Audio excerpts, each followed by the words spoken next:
Донецкий, Луганский халык республикалары Херсон һәм Запорожье өлкәләре гражданнары бөтен дәүләтнең киләчәгенә шәхси өлеш кертә. Алар Россия составына керү турындагы референдумнарда катнаша.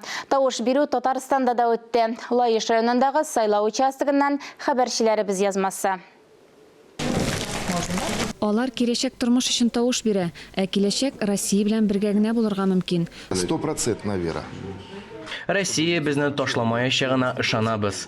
Безгә хәзер дә үк ярдәм итәләр. Сайлау участокларының берсе Санта шифаханәсендә ачылды. Анда Украина гаскәрләре җәбереннән коткарылган халык яши. Аларның җаваплары инде әзер. Әйе, киләчәк Россия белән бергә.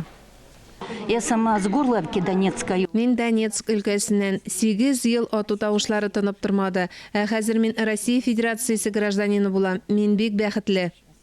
Референдум көннәрендә республикада 4 шәһәрдә сайлау участоклары ачылды. Һәр участокта халыкара хокукның барлык нормалары үтәлгән, ә бу территорияларның Россиягә кушылуы тарихи гаделлекне кире кайтара.